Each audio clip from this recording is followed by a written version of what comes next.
Você acreditaria se alguém dissesse que morreu e voltou com uma mensagem urgente sobre a última batalha antes da volta de Cristo? Parece improvável, até impossível, mas foi exatamente isso que aconteceu comigo. Meu nome é Celina Es, e o que estou prestes a compartilhar pode virar sua visão de mundo de cabeça para baixo. Durante muito tempo, hesitei em contar o que vivi. Tive medo de ser julgada, ridicularizada, chamada de louca. Mas chegou um momento em que o silêncio virou um fardo pesado demais. O que vivi não foi apenas uma experiência de quase morte, foi um chamado, um encontro com o próprio Deus.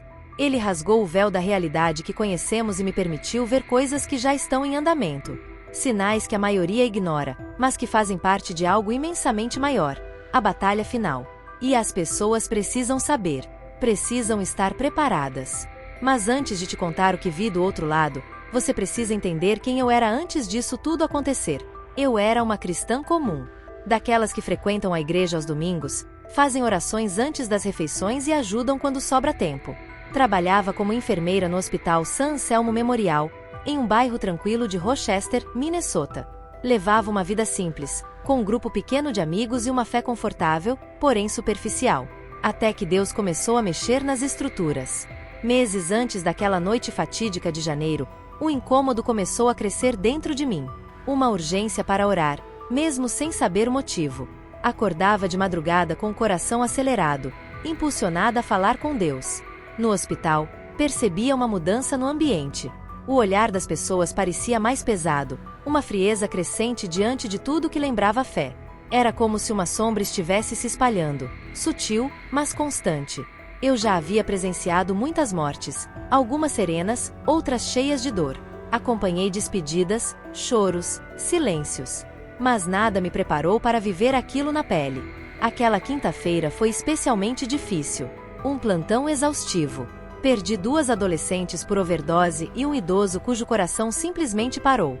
Lembro dos rostos deles, e o mais perturbador é que eu os veria de novo, mais tarde, de um jeito que nunca esperei. No estacionamento, quase vazio, a névoa encobria tudo. O silêncio era estranho, e meus pensamentos estavam nas tarefas comuns. Comprar leite, ligar para minha mãe, lidar com a roupa suja. Nada parecia fora do lugar. Até que senti, antes de ouvir, algo errado. Uma presença. Um alerta. Passos, vários passos, mas não eram colegas saindo do turno. O som era agressivo.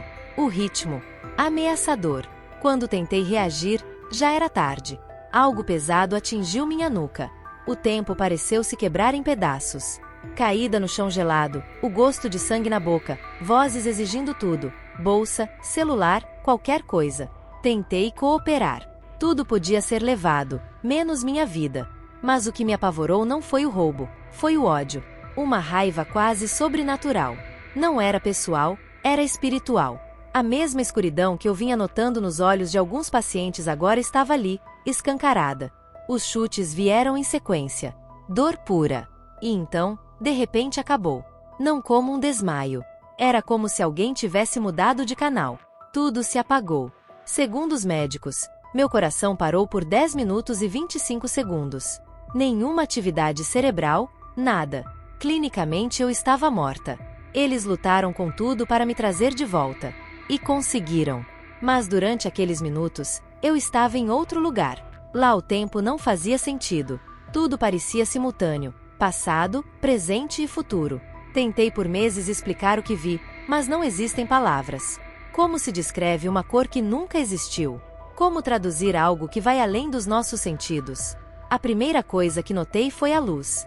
Mas chamá-la de luz é como chamar o oceano de poça. Era viva, consciente, acolhedora. Ela não apenas iluminava, revelava. Sob essa luz, me senti leve, sem dor, mas completamente desperta. Era como se pela primeira vez, minha mente estivesse verdadeiramente acordada. Foi ali que tudo começou a mudar. Minha compreensão sobre a vida, o tempo e a guerra invisível que está sendo travada neste exato momento. Você precisa entender. Isso não foi uma simples experiência espiritual. Foi um encontro com o Eterno. Um aviso para os tempos que estamos vivendo. Eu não era ninguém especial. Nem missionária, nem teóloga. Apenas uma mulher comum com uma fé morna. E talvez tenha sido por isso que fui escolhida. Porque se Deus falou comigo, Ele pode falar com qualquer um. Os sinais já estavam por toda parte. Orações urgentes sem motivo, o ambiente mais denso no hospital, uma escuridão que ia além do visível. Hoje vejo com clareza. O ataque que sofri foi parte de algo maior. Aqueles homens não eram apenas criminosos, eram instrumentos de uma força maligna. E ainda assim, Deus transformou aquilo em chamado. Os médicos dizem que foi um milagre. E é verdade. Mas o maior milagre não foi voltar sem sequelas. Foi o que vi enquanto estava fora. Fui levada por uma jornada. Vi realidades sobrepostas, o mundo físico e o espiritual, lado a lado. Vi a terra sendo coberta por uma escuridão densa, como um óleo negro se espalhando sobre nações, governos, escolas, igrejas. E o mais assustador, não era só escuridão. Era engano. Uma mentira tão bem disfarçada que parecia verdade. Pequenas concessões, verdades diluídas, doutrinas remodeladas em nome da aceitação. E isso é só o começo. Então eu ouvi meu nome. Celina. Uma voz que parecia conter o som da criação, mas com a ternura de um pai. Me virei, e lá estava ele, Jesus. Não como nas pinturas, mas glória viva. Seus olhos, nunca vi nada igual.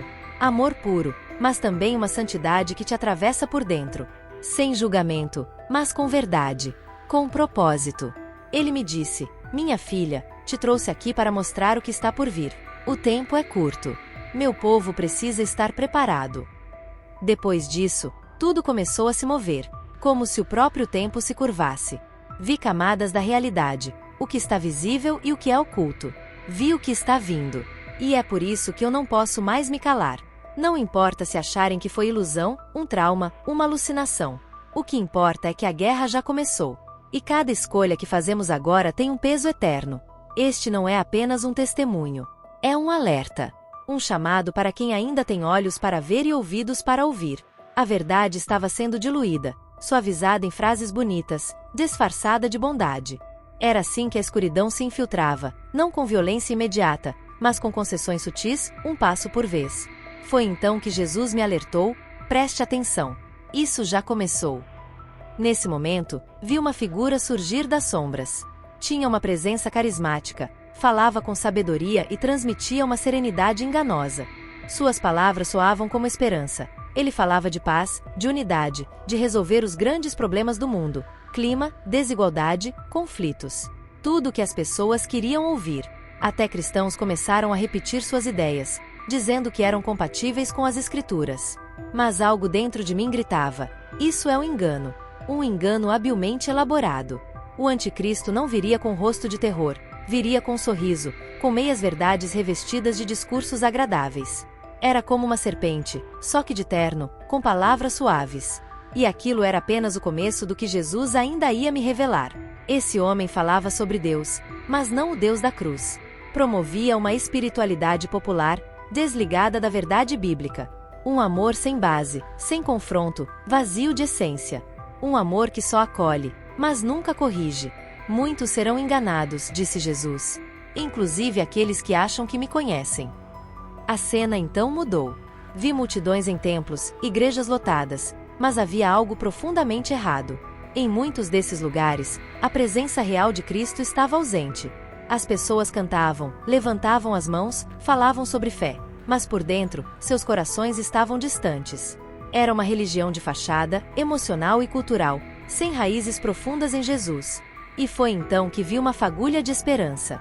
Espalhados pelo mundo, surgiam pontos de luz, homens e mulheres comuns, mas com uma fé viva e firme.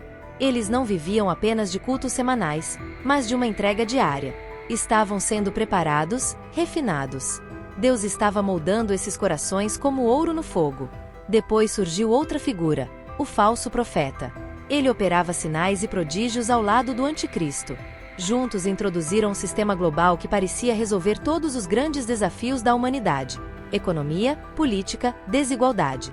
Tudo se encaixava, mas havia um preço: lealdade absoluta. A tecnologia por trás disso era impressionante, avançada demais para parecer real, e controlava tudo: finanças, informações, movimentos sociais. Quem recusasse era excluído. Não podia comprar, vender ou viver normalmente, a menos que se curvasse ao sistema. Mas os que permaneceram fiéis foram sustentados de forma sobrenatural. Vi Deus cuidando dos seus, como fez com Elias no deserto. Pequenas comunidades de crentes se fortaleciam mutuamente, compartilhavam o que tinham. A paz que o cercava era inexplicável, e mesmo em meio à perseguição, havia alegria. Jesus me mostrou como a perseguição cresceria. Primeiro o desprezo, o deboche, o isolamento social. Depois leis e restrições econômicas. E por fim, a violência física. Mas o que mais me marcou foi que em vez de se enfraquecer, a igreja verdadeira se fortaleceu. O sofrimento queimou o que era superficial, e o que restou foi fé genuína. Vi muitos tendo a chance de negar Jesus. Alguns tentaram manter a aparência da fé, conciliando com as exigências do sistema. Mas cada concessão apagava um pouco da luz, até não restar mais nada. Já aqueles que permaneceram firmes, mesmo enfrentando tudo, brilhavam cada vez mais. Jesus então me mostrou como o inimigo usaria a tecnologia como ferramenta de engano e controle. Coisas aparentemente inofensivas, redes sociais, moedas digitais, inteligência artificial, se tornariam mecanismos contra os filhos de Deus. Mas ele também deu sabedoria ao seu povo. Alguns seriam chamados a permanecer dentro do sistema como luz nas trevas. Outros seriam guiados a se separar totalmente. O segredo? Estar enraizado na palavra. Só assim era possível discernir o verdadeiro do falso. Os que conheciam a voz de Cristo não seriam enganados pelos espetáculos do falso profeta nem pelos discursos encantadores do anticristo. A oração, então, se revelou como uma arma poderosa. Vi orações criando barreiras espirituais, protegendo cidades inteiras. Quando o povo de Deus se unia em clamor, havia uma força real impedindo o avanço do mal. A vitória não vinha por gritos ou estratégias humanas, mas por fé pura, obediência e corações rendidos. Jesus também me mostrou algo belo, uma nova geração de jovens com sede de autenticidade. Eles rejeitavam o evangelho superficial e estavam dispostos a pagar o preço por uma fé verdadeira. Era um movimento real, profundo. Em seguida vi espíritos malignos sendo liberados sobre líderes mundiais. Eles estavam sendo reunidos para um confronto final, convencidos de que poderiam lutar contra o próprio Deus. E o lugar era claro, o Vale de Megido, Armagedon. Então ele apareceu. Não mais como Jesus manso que me chamou pelo nome, mas o Rei glorioso, com olhos como chamas, coroado, e com uma espada saindo de sua boca. A verdade não precisou guerrear. Ela apenas se revelou, e destruiu toda mentira. O anticristo e o falso profeta foram derrotados e lançados no lago de fogo. Seus exércitos, cheios de orgulho e arrogância, foram desfeitos com um simples sopro. Jesus então me mostrou 5 sinais proféticos que marcariam o tempo. O primeiro, uma reestruturação econômica global, que à primeira vista pareceria benéfica, mas logo se revelaria um instrumento de controle. A segunda, desastres ambientais em sequência, usados como justificativa para mudanças drásticas nas sociedades. A terceira, um acordo de paz envolvendo Israel, celebrado como solução, mas que traria consequências ocultas.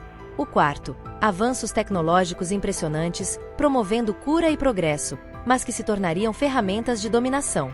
E o quinto, um movimento religioso mundial, buscando unificar todas as crenças, exceto aquelas que proclamam Jesus como o único caminho. Aqueles que se mantivessem firmes na verdade seriam rotulados como radicais. Mas junto com esses alertas, também recebi promessas. Vi provisões sobrenaturais, como a multiplicação dos pães. Vi cura onde não havia mais acesso à medicina, libertações em prisões espirituais, e conexões entre cristãos sendo mantidas de formas inexplicáveis. Jesus deixou claro, seu povo deve se preparar em 3 áreas. No espírito, aprofundando-se na palavra, orando de verdade, aprendendo a ouvir sua voz. Na prática, vivendo de forma simples, desenvolvendo habilidades úteis e fortalecendo os laços entre irmãos. Na mente, cultivando coragem, aprendendo a confiar mesmo quando tudo parece perdido. O tempo de se preparar é agora. Quem esperar por sinais visíveis pode já estar tarde demais. Jesus não mostrou tudo isso para gerar medo. Foi para preparar. Tudo está sob seu controle. Até o caos serve ao seu plano eterno. E no final vi a alegria dos que permanecem fiéis. Uma alegria tão intensa, tão absoluta, que todo o sofrimento do caminho parecia pequeno diante da glória revelada. Foi então que Jesus falou novamente. Sua voz era fogo e amor ao mesmo tempo. Diga a eles para se prepararem. Diga que fiquem perto de mim. Diga que o tempo é curto, mas que minha graça é suficiente. E então ele falou comigo de uma maneira que mudou tudo. Celina, você compreende por que revelei tudo isso a você? Antes que eu conseguisse responder, senti o peso esmagador daquela experiência. Como uma enfermeira comum do interior de Minnesota poderia suportar tamanha revelação? Mas ele sorriu, como se já soubesse meus pensamentos. E talvez soubesse mesmo. É justamente a sua limitação que te qualifica, ele disse. Eu escolho o improvável para confundir o poderoso. A sua simplicidade é a ponte que alcançará corações. Se posso usar você, posso usar qualquer um que se entregue de verdade. Foi então que ele começou a me explicar tantas questões que eu carregava sem respostas. Sobre dor, espera, escolhas humanas e a vontade de Deus. E de forma quase inexplicável, tudo se encaixou. O que antes era confuso se tornou claro. Profundo, mas simples. Ele me mostrou que o sofrimento era preparação, e os atrasos que tanto questionei, na verdade, eram sincronizados com o tempo perfeito dele. A maior batalha, ele disse, não é mais entre o bem e o mal. Isso já foi vencido na cruz. A verdadeira guerra agora acontece na mente e no coração do meu povo. O inimigo não pode derrotar, mas pode enganar. E sua ferramenta mais sutil e perigosa é o quase certo, uma mistura de verdade com falsidade. Ele não lança mentiras óbvias, mas versões diluídas da verdade, disfarçadas em compromissos aparentemente inofensivos. O segredo, Jesus me disse, está em discernir não entre o certo e o errado, mas entre o certo e o quase certo. Muitos cairão, não por rebelião aberta, mas por aceitar essas distorções bem embaladas. A única proteção real? Conhecer a voz dele de verdade. Não só de ouvir falar, mas de caminhar com ele, em intimidade. Jesus então falou sobre a igreja. Suas palavras foram firmes, mas cheias de ternura. Nem todo lugar que se chama igreja é minha igreja. Minha igreja é feita de gente que me ama e me segue, com ou sem palco, com ou sem multidão. E quando a pressão vier, isso ficará evidente. Foi então que ele me disse algo que jamais esquecerei. Muitos que se acham fortes vão cair. Muitos que se acham fracos, permanecerão firmes. Porque a força deles está em mim, não neles mesmos. Nossa conversa se aprofundou. Ele me mostrou minha própria história, momentos em que achei que ele tinha me deixado, mas ele estava lá, nos bastidores, guiando tudo. Até quando eu perdi sua direção, não foi por rebeldia, mas por distração, por barulho demais, pressa demais. Tudo foi preparação, ele disse. Até o ataque. Eu não causei, mas transformei em ponto de virada. O que o inimigo usou para tentar te parar, eu usei para te levantar. Ele não me deu um roteiro detalhado do futuro, mas me deu algo maior, um propósito. Você será uma testemunha, não só do que viu aqui, mas da minha fidelidade nas provações.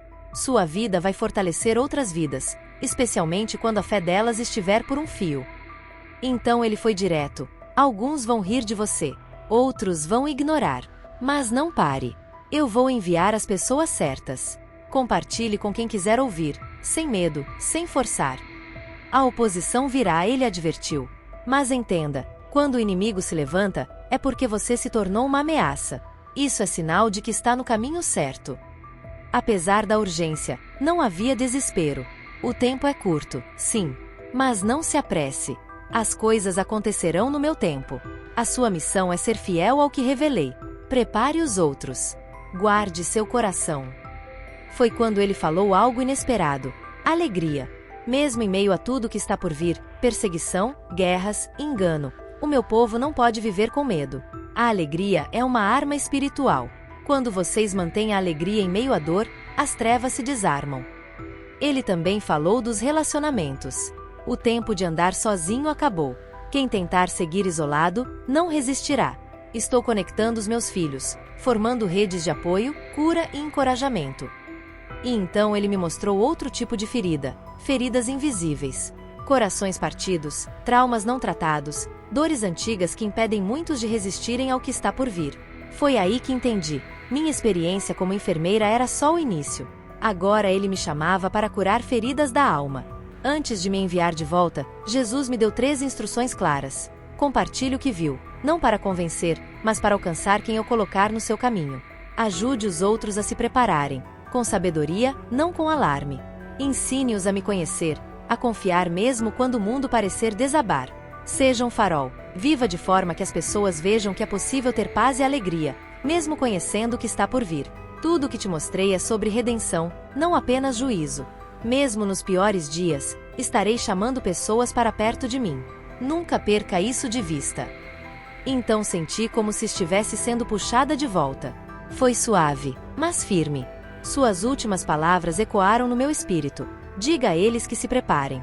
Diga a eles para ficarem perto de mim. O tempo é curto, mas minha graça é suficiente. Voltar ao corpo foi como um choque. Dei um suspiro profundo e senti as mãos da equipe médica sobre mim. A dor física voltou, mas algo havia mudado completamente. Uma paz indescritível tomava conta de mim. Mais tarde os médicos me disseram que eu estive clinicamente morta por mais de 10 minutos. Sem pulso, sem atividade cerebral. E voltei sem nenhuma sequela. Mas o maior milagre não foi esse. Foi o que aconteceu dentro de mim. Meus valores mudaram. Minhas prioridades foram realinhadas. Alguns relacionamentos se aprofundaram, outros se desfizeram. E estava tudo bem. Eu via os pacientes de forma diferente agora, não só corpos, mas almas. E sem forçar nada, as conversas sobre fé surgiam naturalmente, especialmente com aqueles que estavam diante da própria mortalidade. Os homens que me atacaram nunca foram identificados. Mas, surpreendentemente, não sinto raiva. Oro por eles com amor genuíno.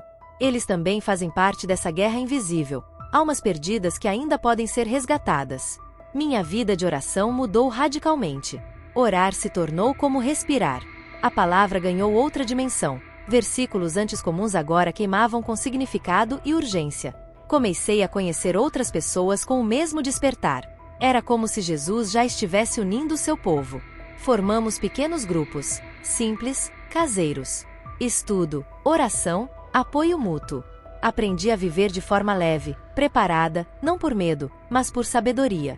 Jardinagem, primeiros socorros, autossuficiência. Não porque desconfio, mas porque confio. Quero estar pronta para servir quando for necessário. Mas a maior mudança foi no tempo. Cada dia agora é um presente valioso. Cada palavra, uma oportunidade de mostrar o amor de Deus a alguém. Esse testemunho não é apenas sobre os minutos em que estive entre a vida e a morte. É sobre o que veio depois. A missão, a transformação, o chamado. Deus está levantando pessoas comuns com propósitos eternos. Ele está formando comunidades vivas, cheias de fé e luz, que brilharão no meio do caos. A questão não é se os dias difíceis virão, mas se estaremos prontos quando chegarem. Por isso eu compartilho. Mesmo se zombarem, mesmo se ignorarem, porque ainda há tempo. Tempo para se alinhar com o coração de Deus.